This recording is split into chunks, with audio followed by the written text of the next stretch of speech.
Mesdames et messieurs, bonsoir. Un mot du temps, les températures vont se rafraîchir, nous verrons la météo en détail tout à l'heure comme d'habitude. Le président de la République poursuit son séjour en Inde. Hier, il avait souligné, à propos de la situation mondiale politique actuelle, que la France n'entend pas se résigner à l'irréparable et qu'elle est décidée à soutenir tout ce qui peut conduire à une organisation pacifique du monde. Un point de vue partagé par les dirigeants indiens, et l'on a remarqué combien M. Giscard d'Estaing et le président de l'Inde, M. Reddy, étaient proches dans la formulation même de leur pensée politique. En tout cas, le président français s'est assez nettement démarqué du ton employé dans d'autres grandes capitales étrangères. Demain, le chef de l'État aura des entretiens politiques pendant 4 heures avec Mme Gandhi. Quant à ce samedi, il a été consacré au défilé coloré célébrant le 30e anniversaire de la proclamation de la République indienne. New Delhi, 5 heures ce matin. Ils arrivent par vagues successives. Des milliers d'hommes, de femmes et d'enfants ont marché depuis 2 jours sur la capitale pour voir le défilé militaire. Car l'Inde fête aujourd'hui le 30e anniversaire de la proclamation de la République. Dans quelques heures, au lever du soleil, ils seront 2 à 3 millions à avoir pu s'entasser derrière des barricades.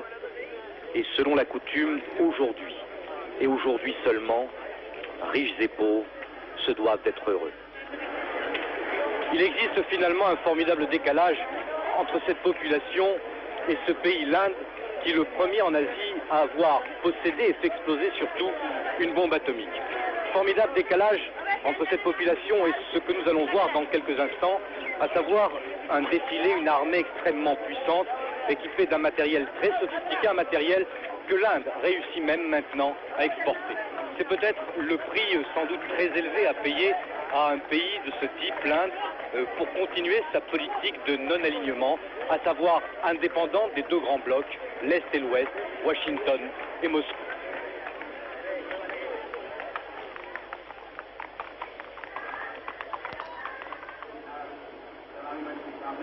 La voilà, cette armée indienne. Dans une première phase, elle a bénéficié de l'aide massive de l'Union soviétique.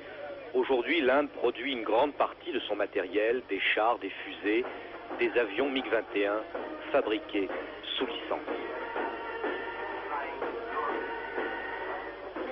Devant les yeux du président de la République française, des hélicoptères Alouette fabriqués également ici, sous licence. Donc, le paradoxe de ce pays, c'est de posséder parallèlement à une misère terrible des chercheurs et des techniciens de tout premier plan. Mais bien sûr, pendant ce défilé, comment ne pas penser aux événements de l'Afghanistan tout proche. Enfin, pour clore cette grande parade militaire, l'animal qui symbolise le mieux la puissance et l'éternité dans cet immense continent asiatique. En Iran, il se confirme que l'ayatollah Khomeini souffre d'une angine de poitrine. C'est une maladie qui, dit-on, débouche souvent sur un infarctus du myocarde. Quant à l'élection présidentielle, c'est un véritable raz-de-marée en faveur de M. Bani-Sadr, ancien ministre des Affaires étrangères et actuel ministre des Finances. Les résultats seront officiels lundi, mais il aura obtenu entre 65 et 75% de voix. Il n'y aurait donc pas de second tour. M. Bani-Sadr sera ainsi le premier président de la République d'Iran, et l'on peut espérer que le premier dossier qu'il ouvrira en s'assoyant à son nouveau bureau sera celui des otages de l'ambassade américaine. De Téhéran, notre envoyé spécial, Édouard Laure. Derrière ces grilles fermées et gardées depuis maintenant 79 jours, un peu plus de 2 mois et demi, se trouve donc toujours une 50aine d'otages aux mains des étudiants islamiques. Pourtant, l'ambassade américaine n'a plus rien à voir avec ce qu'elle était il y a 1 mois encore. La grande fête semble terminée, j'irais même jusqu'à dire presque oubliée. Il faut dire que nous sommes ici, comme partout en Europe, au cœur de l'hiver, et que les Iraniens, comme n'importe lequel d'entre nous, n'apprécient guère ni le froid, ni la neige. Et puis, incontestablement, ici, comme partout ailleurs, un phénomène de lassitude a joué. Des centaines de baraques, des centaines de marchands de posters, de souvenirs, de vendeurs de shish kebab, il ne reste pratiquement plus rien aujourd'hui. La longue avenue qui longe l'ambassade américaine semblerait redevenue presque normale s'il n'y avait encore quelques gardiens de la révolution pour interdire l'entrée de l'ambassade. Les Iraniens ont aujourd'hui oublié l'affaire des otages, plus intéressés par l'élection présidentielle ou par l'état de santé de l'ayatollah Khomeini, ce qui en fait devrait pouvoir servir la cause des otages dans la mesure où une négociation, cette fois beaucoup plus discrète entre Américains et Iraniens peut très bien aboutir. Il restera, bien entendu, à convaincre les étudiants islamiques et ce pourrait bien être là le premier objectif du nouveau et premier président de la République islamique d'Iran, élu au suffrage universel, donc par les Iraniens eux-mêmes. Une personnalité en tout cas que ces mêmes étudiants islamiques auront bien du mal à désavouer. En Afghanistan, le président Babrak Karmel annonce le respect de la liberté de culte pour toutes les religions. Mais à Washington, des rumeurs circulent en provenance de Kaboul. D'ailleurs, il serait limogé, M. Karmel, pour n'avoir pas pu éviter les luttes de factions à l'intérieur du Parti communiste afghan. Jeux olympiques, la réunion des ministres des sports des pays francophones à Cotonou a exprimé en majorité sa volonté de participer aux Jeux, a annoncé M. Jean-Pierre Soisson. Les soviétiques, eux, confirment que les Jeux de Moscou auront lieu quoi qu'il arrive et aussi que les équipes soviétiques ne vont pas boycotter les très prochains Jeux d'hiver à Lake Placid en février. Cela dit, et selon l'AFP, les milieux diplomatiques de Moscou révèlent un profond pessimisme de la situation et ils estiment que l'on glisse sur la pente vers une confrontation s'il n'y a pas de sursaut. Mais M. Kissinger déclare à Madrid que la prochaine décision de l'URSS constituera un pas vers la paix et non vers la guerre.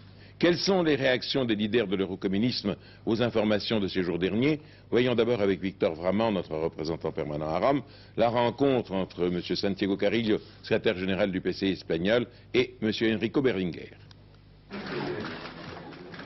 Quelle différence avec la rencontre Georges Marchais et Enrico Berlinguer il y a exactement 20 jours. Cette fois, pour Santiago Carrillo, il y a les photographes, les caméras de télévision. On discute à la direction du PCI et non pas à 30 km de Rome, comme ce fut le cas pour Georges Marchais.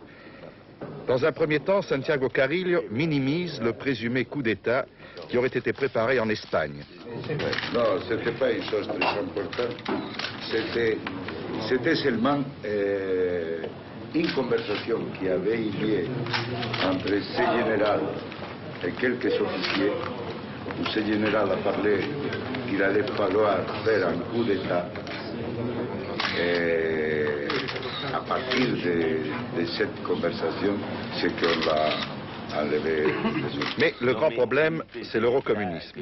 Qu'est-ce qu'il en reste alors que, contrairement aux Italiens, aux Espagnols, les communistes français n'ont pas voulu condamner l'intervention soviétique en Afghanistan? Je dois dire que l'eurocommunisme n'est pas une église, n'est pas un mouvement monolithique. Et même, j'ajouterais que l'eurocommunisme est en train de se faire, de se concrétiser. Sur quelle base? Je pense que sur une base qui dépasse l'effet concret d'Afghanistan, qui va plus loin que ce fait, parce que l'Afghanistan c'est un problème sérieux, très grave, mais ce qui nous préoccupe en ce moment, c'est ce qui va se passer après l'Afghanistan. L'eurocommunisme pourrait-il renaître après l'Afghanistan? Les Italiens et les Espagnols ont condamné de nouveau et ensemble l'intervention en Afghanistan et l'exil de Sakharov. Ils ont même lancé un appel aux socialistes, aux sociodémocrates européens. Les communistes français vont-ils approuver cet appel aux socialistes? Monsieur Georges Marchais était l'invité aujourd'hui de nos confrères de RTL. Le numéro 1 du Parti communiste français s'en est pris une nouvelle fois au Parti socialiste en affirmant notamment que depuis quelque temps François Mitterrand était en train, je cite, de se ridiculiser. Et puis une phrase choc de monsieur Marchais quand on lui a demandé ce qu'il aurait fait si l'affaire Sakharov s'était déclenchée pendant qu'il était à Moscou. Réponse nette de Georges Marchais. J'aurais fait 3 choses si c'était arrivé. La première, j'aurais dit à nos camarades soviétiques, il n'y aura pas de communiqué commun. La deuxième, j'aurais dit, je prends l'avion demain matin, là, comme Chaban-Delmas. Et la troisième, avant de partir, j'aurais fait une déclaration à Moscou. Bien. Voilà la réponse. Bien. Dans de nombreux pays, suite des réactions très sévères à propos de la mesure prise à l'encontre du professeur Sakharov, mais Moscou rappelle qu'il ne s'agit pas là d'arrestation ni de déportation du professeur. Au loin, M. Sakharov est, dit-on à Moscou, astreint à résidence et il peut continuer à travailler. Le professeur, d'ailleurs, publie aujourd'hui un article dans le journal Ya, un journal catholique de Madrid, où il attaque vigoureusement tout le système judiciaire soviétique. Dans le discours de clôture qu'il a prononcé ce matin au Conseil national du PR, Jacques Blanc, secrétaire général du Parti républicain, a défini la stratégie de sa formation dans la perspective des présidentielles de 81. Il a centré ses critiques sur le Parti socialiste, je cite, le leader qui aura le triste sort d'être désigné par ce parti et piégé d'avance puisqu'il sera enfermé dans le carcan du projet socialiste, dépassé avant d'avoir vu le jour. Puis M. Blanc a lancé un appel. Notre responsabilité, c'est aussi d'être ouvert en permanence à tous ceux qui ne marchandent pas leur soutien au président de la République, à tous ceux qui sont prêts à s'engager derrière lui.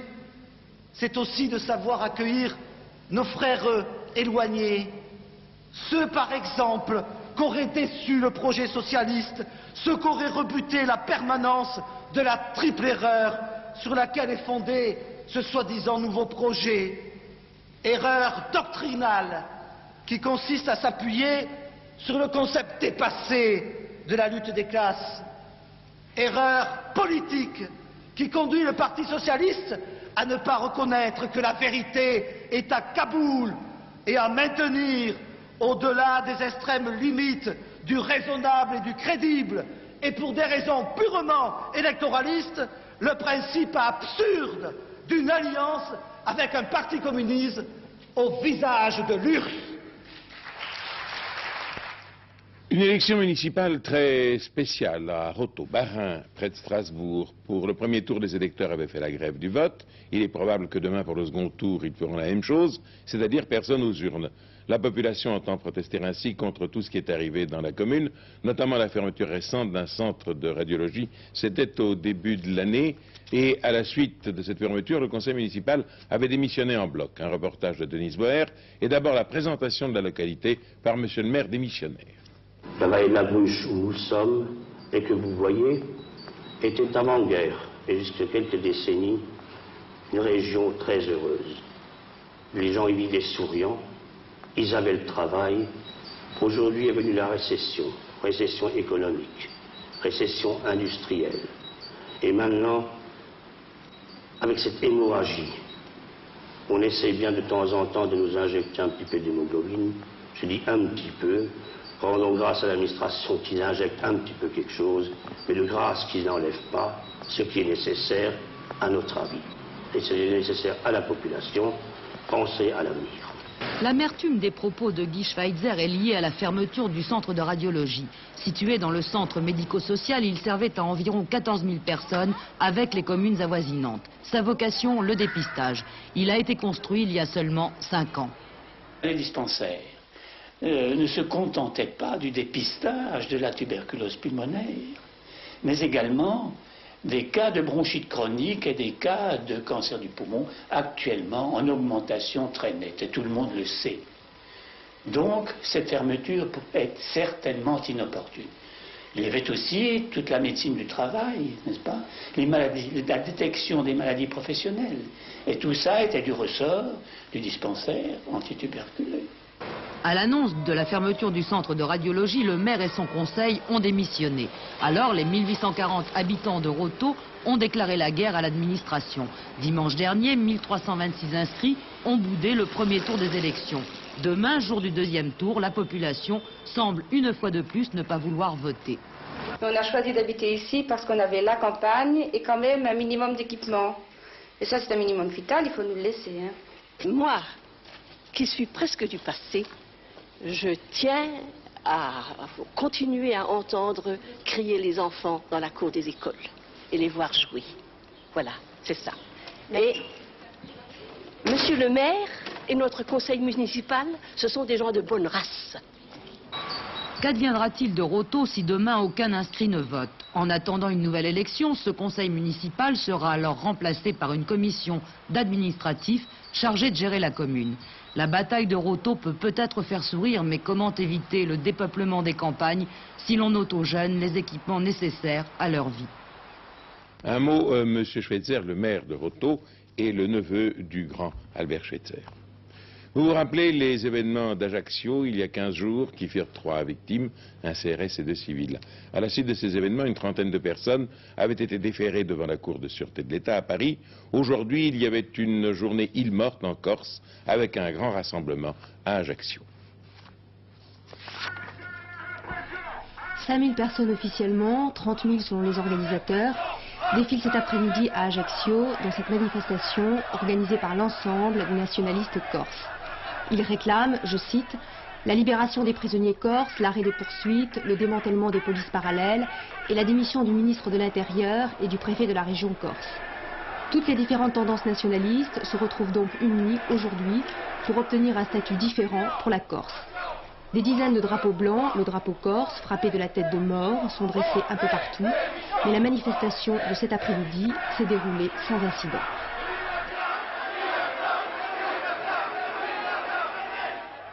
À Toulouse, un rapt, l'épouse du docteur Donzo a été enlevée par des gangsters, puis relâchée contre 30 lingots d'or, c'est-à-dire plus de 2,5 millions de francs nouveaux. Le docteur Donzo est un cardiologue très connu. Monsieur et madame Donzo ont 3 enfants, ils en avaient 4, mais ils ont perdu un de leurs enfants de leucémie. Ce qui frappe dans cette affaire, c'est d'une part que madame Donzo ait été rendue à sa famille après seulement 12 heures de détention, et d'autre part que la rançon ait été exigée en lingots. Une interview du docteur Donzo. En ce qui concerne les détails pratiques qu'elle aurait pu fournir à la police, je puis vous affirmer, pour avoir assisté personnellement à l'interrogatoire, que les agresseurs ont pris tous les moyens pour qu'on ne relève pratiquement aucun indice. Elle a été masquée du début à la fin, elle a été les yeux bandés du début à la fin. Et par conséquent, je crois qu'on ne pourra pas trouver grand-chose à partir de là.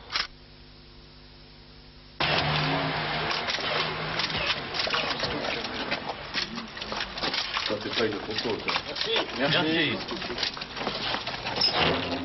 Un sondage de notre confrère F, c'est-à-dire le mensuel Femme Magazine, le métier que les Françaises aimeraient exercer en priorité si elles pouvaient choisir est celui d'enseignante, puis viennent puéricultrice et infirmière. Et une information qui sera utile, je crois, pour beaucoup de gens, l'AFP, une agence sérieuse, puisque c'est France Presse, signale de Budapest l'invention d'une véritable lotion miracle contre la calvitie. Les Hongrois se préparent à exporter des millions et des millions de flacons dans toute l'Europe. Demain, à Vincennes, c'est la plus grande journée de l'année des courses au trot, le prix d'Amérique. On attend la grande foule sur l'hippodrome, mais l'on pense que le record des enjeux pourrait être battu. Il est de 156 millions, c'est-à-dire plus de 15 milliards anciens. En tout cas, on verra courir la nouvelle grande vedette, Idéal du Gazo, que certains appellent déjà idole du Gazo. Pierrette Bresse vous présente le favori et ceux qui pourraient éventuellement le battre. Oui, il y aura 18 partants et c'est beaucoup pour une course aussi importante que le prix d'Amérique, car tous les concurrents partent au même poteau, celui des 2600 mètres, distance classique qu'ils devront parcourir. La plus grande inquiétude, surtout pour les favoris, sera d'être gênés au départ et de se retrouver mal placés dans le peloton. À ce niveau de la compétition, on rattrape difficilement les longueurs perdues. Un tiercé pour 4 champions, Idéal du Gazo, à Échelon, Grand Pré et Éléazar.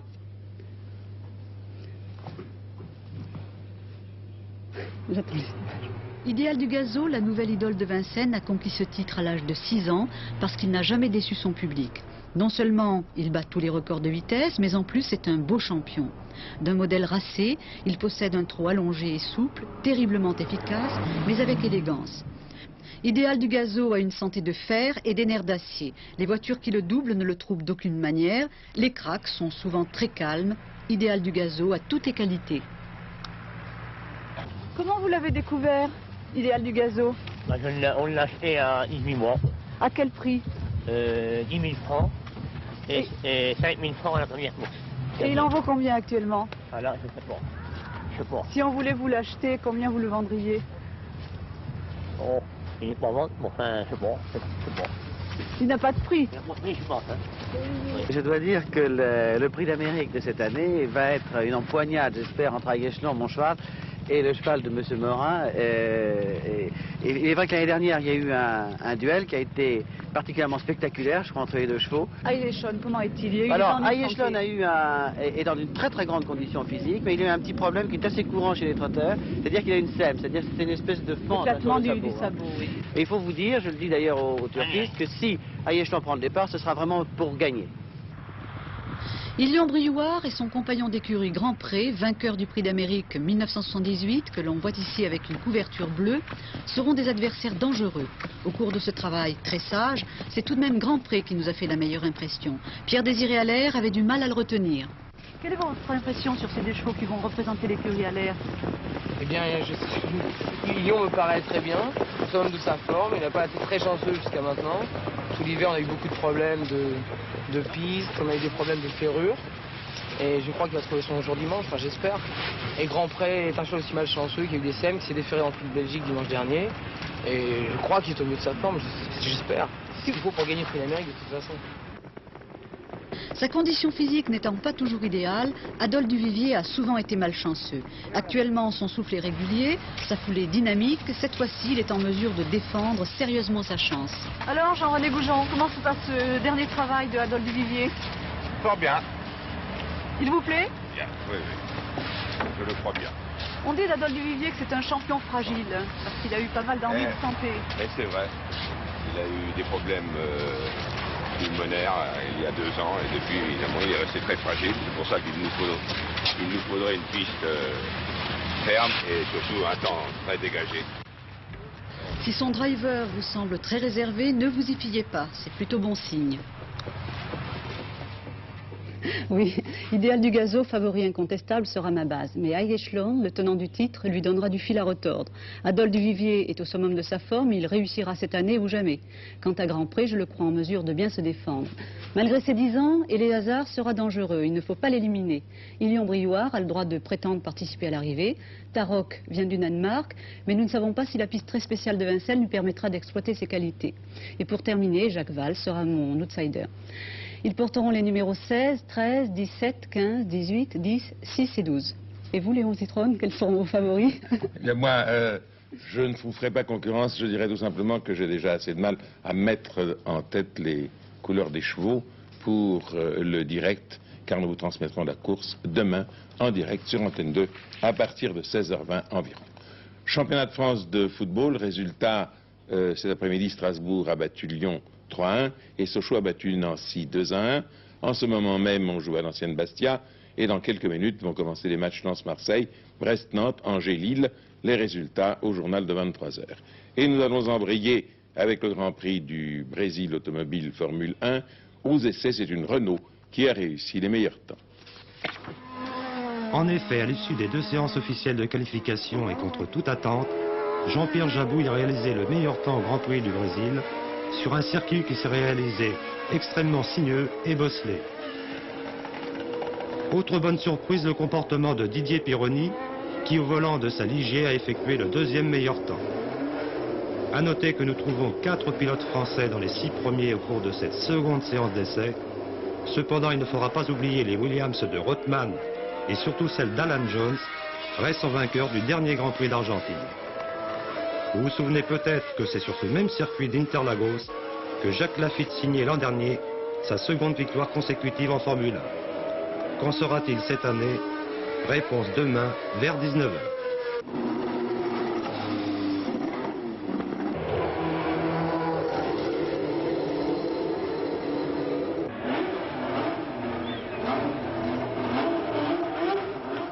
Patinage artistique, eh bien, à Göteborg en Suède, c'est les championnats d'Europe. Ce soir à 22h, Jean Marquet commentera pour vous, pendant 1 heure d'horloge, la compétition des dames et demoiselles. Dès maintenant, nous allons voir avec notre envoyé spécial ce que fait la championne de France, Mademoiselle de Christoffy.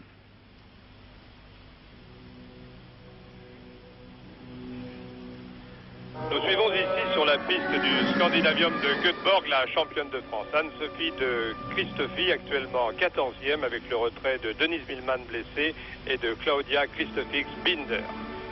Elle est très gracieuse sur la glace avec son coup de cygne et ses belles attitudes, Anne-Sophie, mais malheureusement, son programme technique ne lui permet pas d'accéder encore aux places d'honneur. Ce soir, nous nous retrouverons à 22h pour suivre en direct la fin de cette finale du Libre Dames des championnats d'Europe. Une victoire attendue, celle de l'Allemande de l'Est, Annette Poch, qui sera la 4e consécutive si elle réussit. La performance de Annette Poch, dans tous les cas, sera intéressante à suivre à 3 semaines des Jeux Olympiques de Lake Placid, où elle retrouvera sa grande rivale, l'américaine Linda Brasian.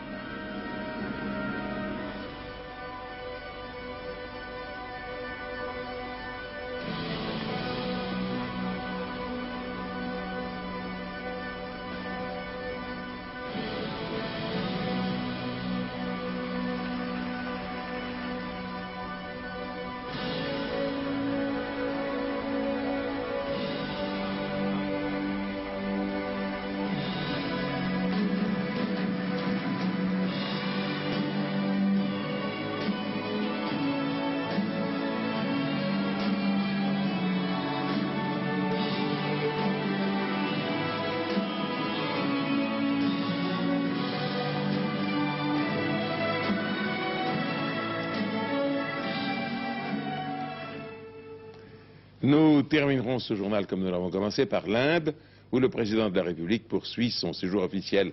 Mais cette fois-ci, nous ne traitons plus de l'aspect politique du dossier. Paul Amar vous emmène faire un peu de tourisme. Et nous le suivons.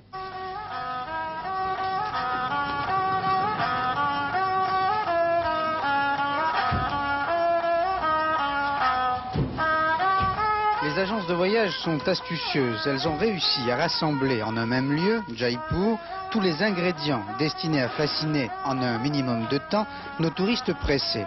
Premier cliché, le musicien. Les Beatles ont détourné la musique indienne. Il fallait entendre la note originelle. C'est fait. Voilà pour la couleur locale. Second cliché, le mysticisme, miracle. Le gourou est là. Amour, sagesse et non-violence. La bonne parole pour 10 roupies. L'agence vous offre en prime un voyage dans le temps des Maharajas qui vivaient là, riches et puissants. 10 autres roupies pour rêver.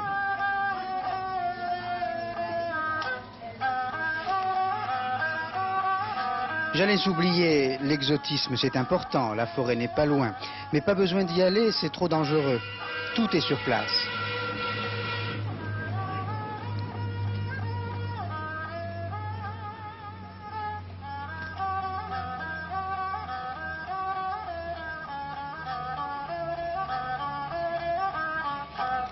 Merveilleux cocktail pour touristes en mal de diapo, en mal d'aventure.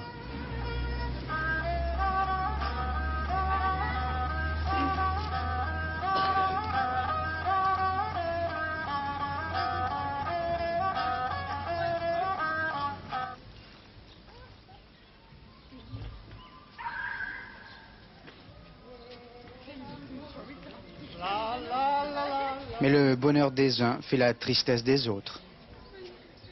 Je suis déçu par beaucoup de ces comportements, effectivement. Pas par tous. J'ai quelques passagers vraiment très très motivés, mais malheureusement beaucoup ne sont pas motivés pour faire ce voyage. Il me semblerait qu'il faudra une certaine adaptation, une certaine préparation, car on vient en Inde en conservant sa mentalité occidentale. Et on ne peut pas venir en Inde en conservant cette mentalité-là. Il faut la perdre. Il faut se fondre un petit peu dans la mentalité indienne.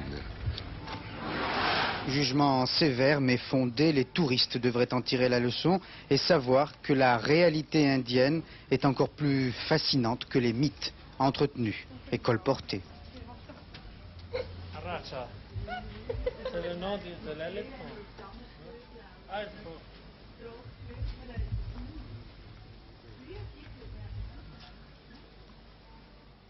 Eh bien, cette Inde touristique que vient de vous montrer un peu Paul Amar, c'est justement celle que vous ne verrez pas au cours de notre journée indienne d'après-demain lundi. Car nous nous sommes attachés à vous y rendre la juste réalité de l'Inde d'aujourd'hui, une journée ce lundi construite en 3 temps. Journal d'antenne de midi présenté par Patrick Lecoq d'un des 600 000 villages indiens. Ce sera l'Inde des traditions et de l'immobilité. À 20h, Patrick Poivre d'Arvor vous présentera notre journal télévisé de Calcutta. Enfin, Question de temps évoquera aussi bien les traditions que la révolution agraire, l'Inde de l'an 2000, à travers des reportages comme celui de Gérard Sebag, l'Inde entre la tradition et le modernisme, ou de Pierre-Marie Thiaville, l'Inde de l'industrialisation. Dimanche, Temps très nuageux de l'Atlantique aux Pyrénées et au golfe du Lion avec quelques pluies intermittentes, des brumes dans le sud-ouest et des températures plutôt douces pour la saison. Sur les autres régions, le temps sera nuageux et plus froid, souvent très brumeux avec des brouillards le matin, quelques petites pluies de neige par moment. Du nord de la Somme, vous voyez c'est précis, au Vosges et au Jura, les gelées matinales s'accentueront, je vous l'ai dit, sur le quart nord-est du pays de 0 à moins 3 degrés. C'est Pierre Alain qui vous présentera le journal vers 23h15. Demain, nous avons rendez-vous, si tel est votre bon plaisir, pour Antenne de midi et à 12h45 et le soir à 20h. Bonsoir, merci.